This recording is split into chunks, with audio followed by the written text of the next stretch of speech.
Hey, what's up? It's Jim, and today I'm going to do the Old Review Omnibus, Volume 2, Xmas Edition. So, this is another installment of my new series, the Old Review Omnibus, where I put a collection together of reviews that I either took down years ago from this channel, or reviews I did for the collab channel I used to do called The Rough Cuts, and put them all together because I kind of don't want to release them on their own, because they're not like as good basically, but I still sort of like them, so I thought I would do this new thing. And this is a collection, if you will, of various Christmas reviews I've done over the years, whether they be in front of a tree like this one. This is the 2016 Christmas tree right there. Whether they be in front of a Christmas tree, or just about a Christmas movie, or just sort of filmed around Christmas, which is the last one. Anyway, so it starts off with two reviews, both originally posted on the Rough Cuts, and at the time I'm posting this video, they're still there. First one is Black Christmas, which is actually a seasonal slasher film made before Halloween. Then after that, we have New Year's Evil. They are both shot pretty much the same, it looks like the same place,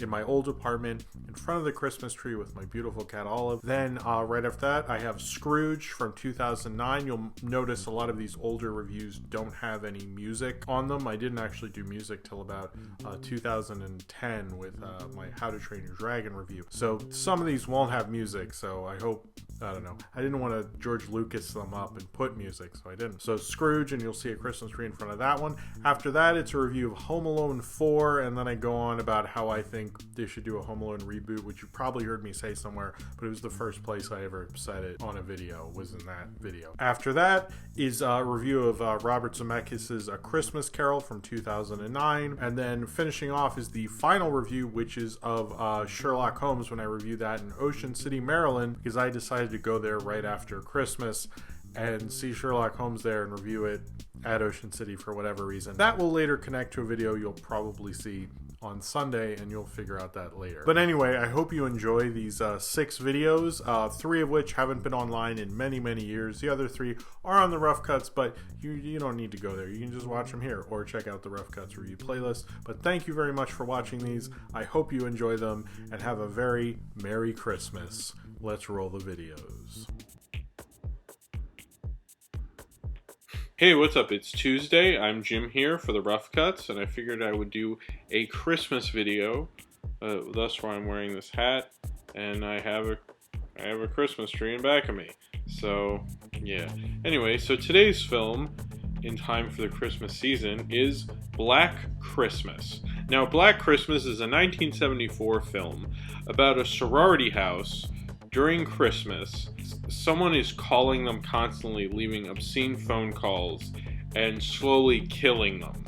One, he puts a bag over this girl's head, and he kills the headmistress. And basically what this is it's a slasher film in a sorority house. Anytime I think anyone hears of a holiday themed horror film, they always think of the film as a Halloween knockoff. But really, this film came out about 4 years earlier and inspired both Friday the 13th and the Halloween films. Although this isn't as good as either of those films are, I still think, it definitely lays the groundwork for them. You have the camera from the killer's perspective, which the camera in this isn't as interesting as it is in Halloween or Friday the 13th. In this film, they just bring it up whenever they think it might be spooky, but it has no aesthetic reason really to be there. It kind of doesn't exactly work as well as the Friday the 13th and Halloween. It doesn't work as organically. It feels a little just like a special shot they wanted to put in. Margot Kidder and Olivia Hussey both star in this, and I think they're both really good, and the girls have a lot of personality to them, even though it wound up really being an influence on the slasher film genre.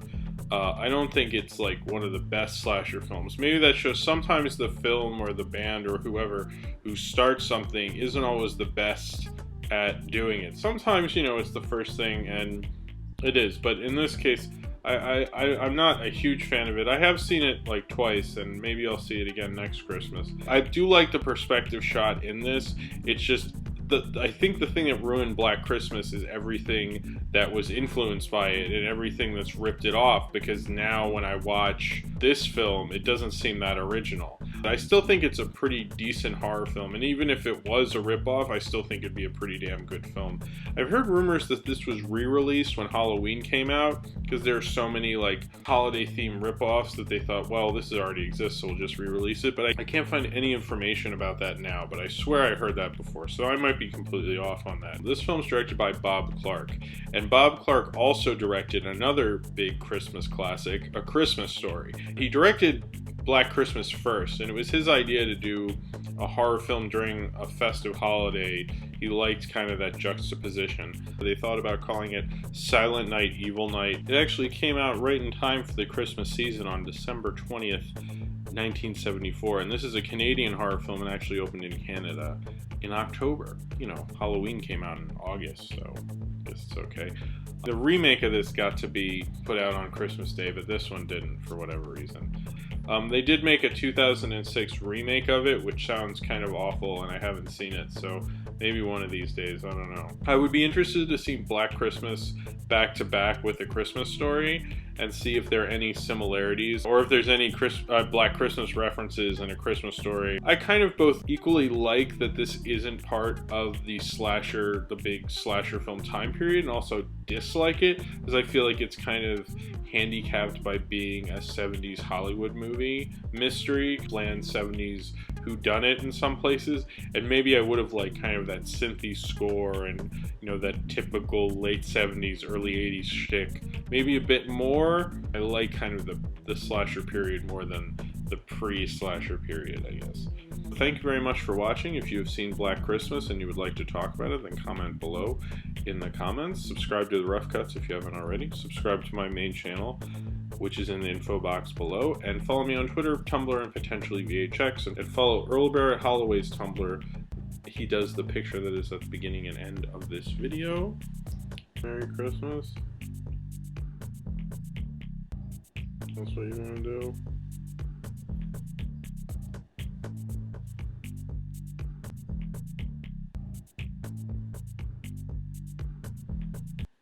Bye. Hey, what's up? It's Tuesday. I'm Jim here for the Rough Cuts, and today's film is New Year's Evil. New Year's Evil, I'm basically saying because New Year's Eve is coming up.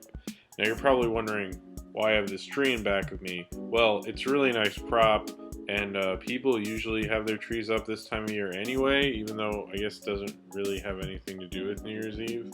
A killer who's loose on New Year's Eve and is calling into this New Year's Eve countdown show that has like all these bands playing, and there's this one like DJ, I think her name was like Blaze. There's a call-in show and there's bands playing between. Someone calls in and says he's gonna kill someone at every time zone in the US is midnight, and he says he's gonna kill someone she knows and she loves. The killing spree parts where he's on the killing spree are the better parts of the film, and he has aura of mystique about him, the killer, because you don't really know who he is. He's using this voice changing thing for the phone, and he's always wearing disguises, and you don't really know what his whole deal is. But as soon as they start to explain this character, it gets really dull and boring. Like, I don't actually understand why they explain the character, and I hate in horror movies where they like explain way too much, because the thing that really scares me in a horror movie is not knowing what's going on. That's scarier than, you know, having someone hold your hand through something. This is an obvious Halloween ripoff. It was produced by Golem Globus, or Yarm Globus, and Miriam Golan. I think that's how you say their names. They also produced Masters of the Universe, which was, I already did that review for the Rough Cuts, and they produced Alien from LA with Kathy Ireland, which is one of my favorite Mystery Science Theater episodes. There's also a character of the son, of Blaze's son, who's obviously set up to be the killer in the sequel. At the beginning, there's definitely a reason he's there, but this whole setup for him like wearing like red tights on his face and sunglasses and being crazy, it just didn't go anywhere. It just seemed to be to set up a sequel. But there is no New Year's Evil 2, or at least if there is, I couldn't find it. And the music I actually kind of liked. It had, when the horror parts are going on, it had atmospheric kind of synth horror music, and then the kind of metal bands play during the movie as well. So it was this nice combination. I thought it kind of worked with the movie. It's definitely probably the music's maybe the best part of the whole thing. That it's streaming on Netflix right now, which is how I saw it. I do like this film's tagline, which is, "This New Year's, you're invited to a killer party." If you're into like B horror from the 80s and the 70s, I think this is worth at least checking out on New Year's Eve, just as like a fun thing. You know, you get back from a party, you're a little drunk, put on New Year's Evil on your Netflix and chill out. And hey, you can even fall asleep during the third act because it sucks anyway. So, if you've seen New Year's Evil and you would like to talk about it, then comment below in the comments. Subscribe to the Rough Cuts if you haven't already. Subscribe to my main channel, which is the info box below. Follow me on Twitter, Tumblr, and potentially VHX. And follow Earl Barrett Holloway's Tumblr, who does the picture at the beginning and the end of this video. And Happy New Year's Eve. You know, I guess the tree doesn't really make sense, but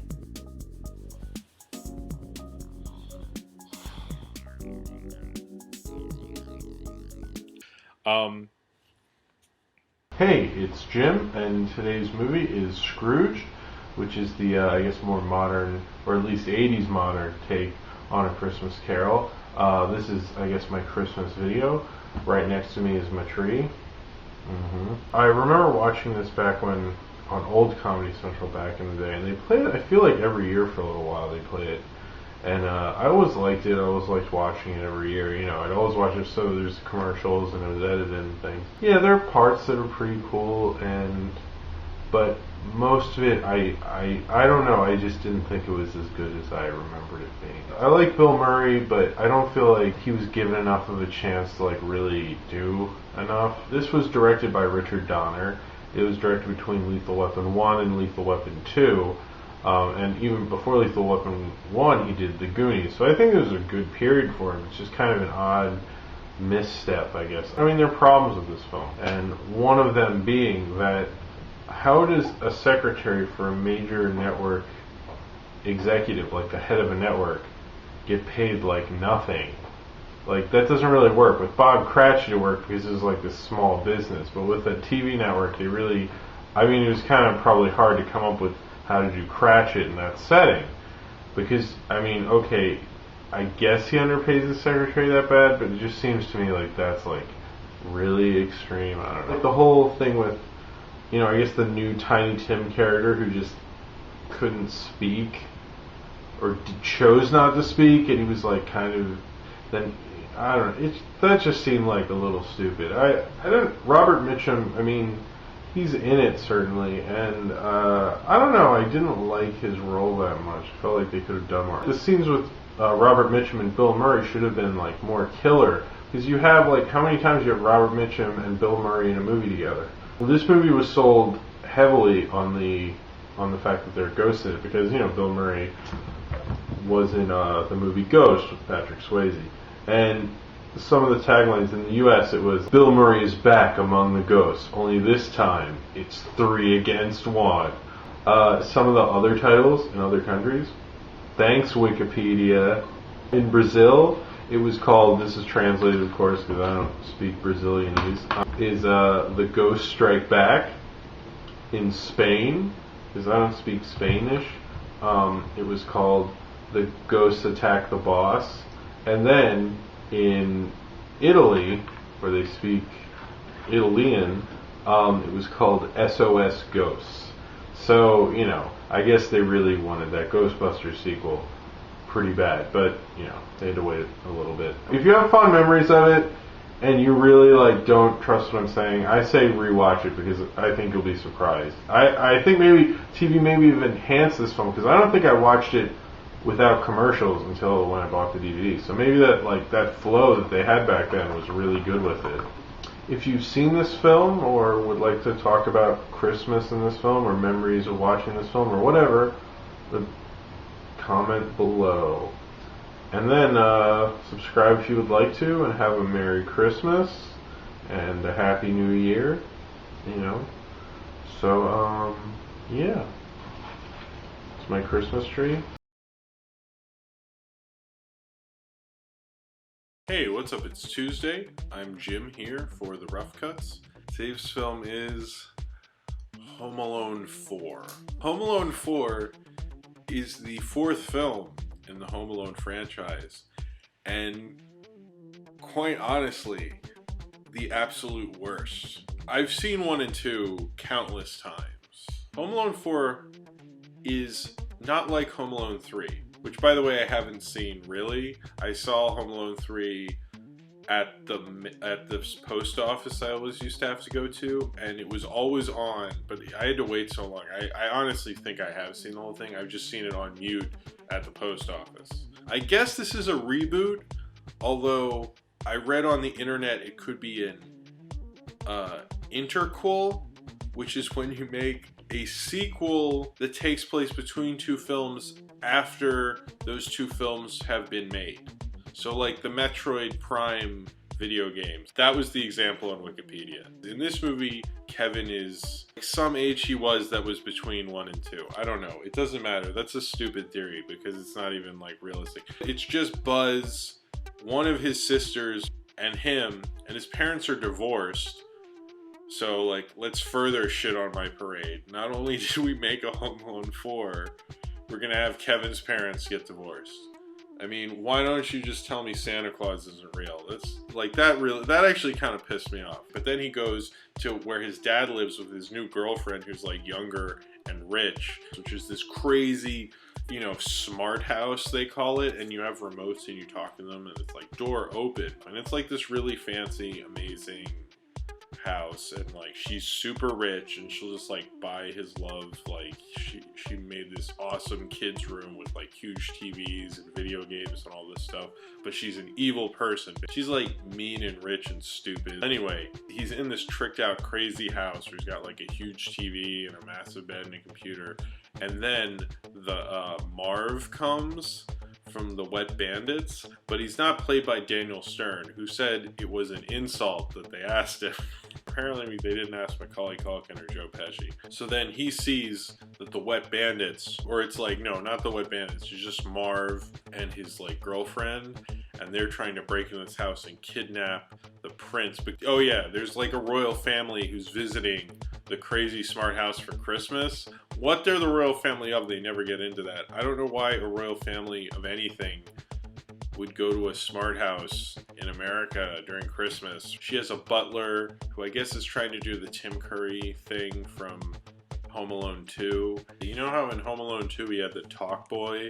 Well, in this he has like super crazy spy equipment that Dad's new girlfriend Natalie got for him. It's just like such a fake, bad TV movie. It reminds me of like the later sequels of Jaws, like 3 and 4. It's all about the brand. Like that's all they really gave a shit about. The movie itself and the plot is just like secondary to the fact that like, hey, it's Home Alone.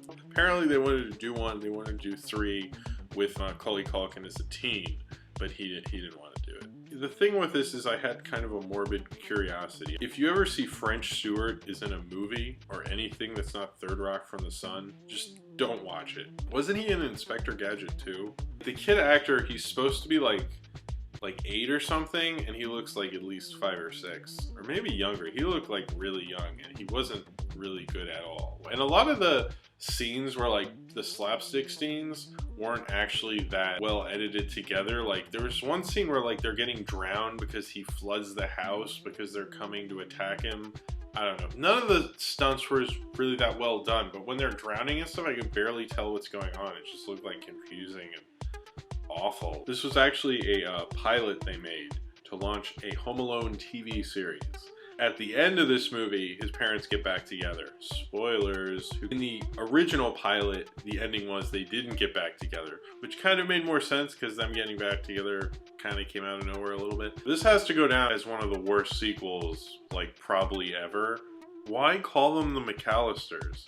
Like, can't they just be something totally different? Like, why call him Buzz? There's like no real similarities to the characters you remember in the Home Alone films. Yeah, I kind of hate this movie. Thank you again, Rough Cuts, for watching. I'll be back next Tuesday. Subscribe to my main channel in the info box below. Subscribe to the Rough Cuts if you haven't already. And follow me on Twitter, Tumblr, and potentially VHX. And follow Earl Barrett Holloway's Tumblr he does the picture at the beginning of the end of this video. In Home Alone 5, we just forget, I do like a Superman Returns, and like 3 and 4 don't exist. Well, what happened is, I've had this planned out for years, actually. So Daniel Stern and Joe Pesci, who would come back for this amazing idea I have, are waiting at the airport. And Daniel Stern's like, is he gonna show? And Pesci's like, oh, he's gonna show. And then, walking up to them in the restaurant in the airport. They're in an airport. I think it's like Moody. So Kevin McAllister walks up, sits down. Yeah, Macaulay Culkin, and like, we need to get, like, this kid's real good. We wanted to get an expert. And he goes, and he's like, I'm in, or something like that. And then he goes, and he's one of the wet bandits, right? Okay, and they have to beat this kid, and it's not from the kid's perspective, because we've like come on, that's been done. So it's from the wet bandits perspective. So it's Pesci, Daniel Stern, and Macaulay Culkin, and they're trying to take down this kid who's doing traps, and like, so Macaulay Culkin would get hit in the face with paint cans and like all that stuff. I don't know. I think that's how you make a sequel to Home Alone. That's the only way I'd see it.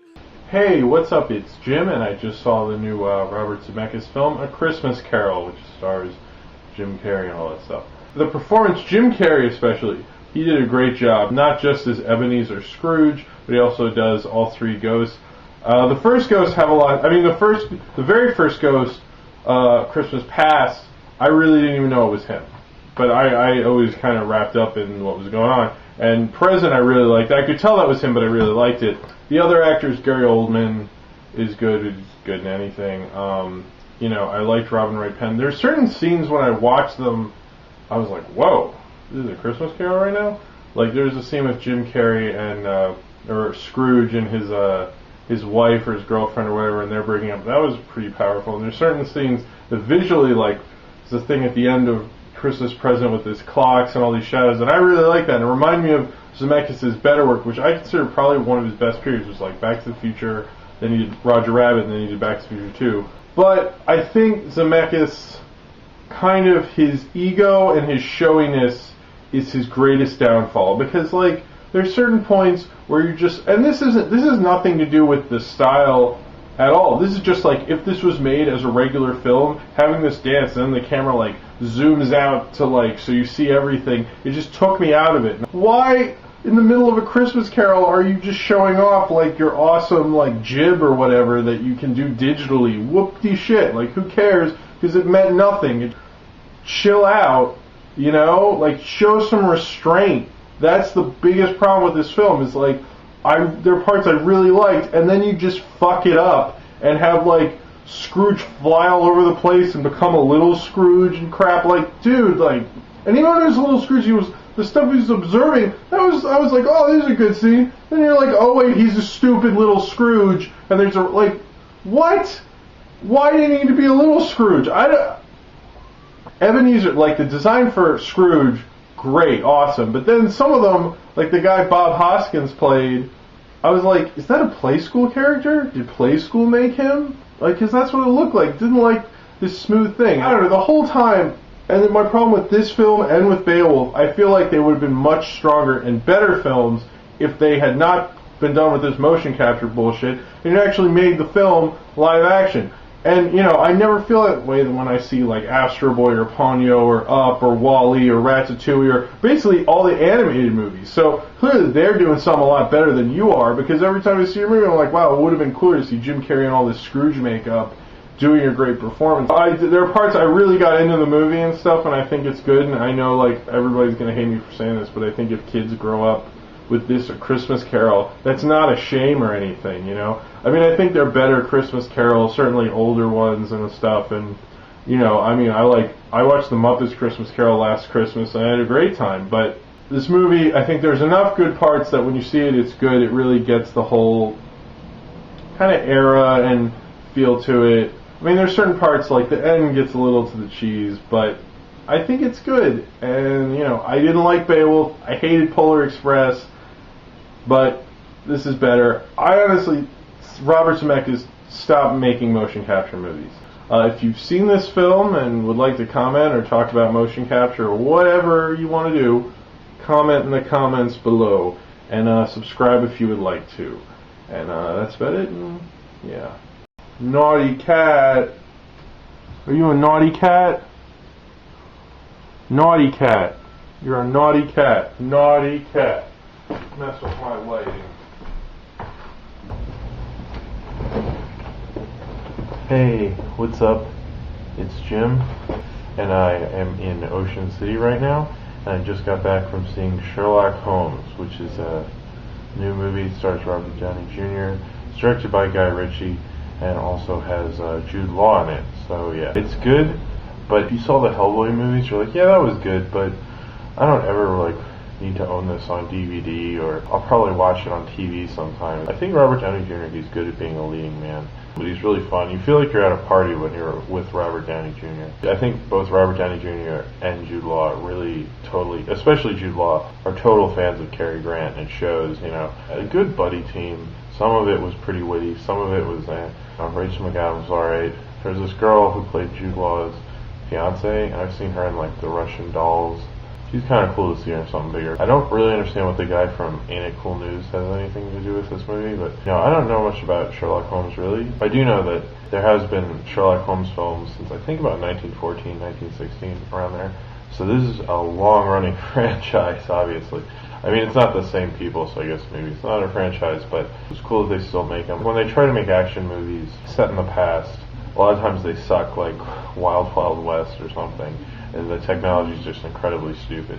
I feel like this, it worked pretty well with the time period, and it wasn't too overly ridiculous. I mean, if you see it, you're gonna have a good time, but it's not phenomenal. There's some parts they're about to hit this guy and tell you exactly how he's gonna do it, and some cheesy elements. This big villain who's really tall. That guy was really cool. I like that. It's not spectacularly directed. I think the acting's probably better than the directing. The directing's kind of meh. I mean, this is what a good studio movie is kind of. It's a good studio movie, but it's nothing more. I like the fighting in some parts. I know they apparently tried to have them do their own stunts. I think that really worked out well, and it looked pretty cool, and added a nice little element to it. I liked how they went about the mystery, and they reveal all the secrets at the end. That was kind of nice. It's a good adventure movie. I mean, they set it up for a sequel. I think a sequel would be alright. If they stay in this tone, they're fun little movies, and that's kind of all it is. So, I think if you haven't seen Avatar Up in the Air, you should probably see that first. But if you've seen everything, this isn't entirely a horrible experience. It's you won't feel cheated. If you've seen this movie, then and know a lot about Sherlock Holmes, or want to talk about it or whatever, comment below, and subscribe if you would like to. And I guess Happy New Year to everyone from good old Ocean City, Maryland. If you're down here in Ocean City right now, I guess this would probably be fun to check out, because I don't know if Avatar's in 3D down here. I think it might be, I don't know exactly. I kind of like seeing movies in all sorts of theaters, and it was fun seeing it there. They actually had the commercials were on film instead of most people in New York, they do digital, so that was cool.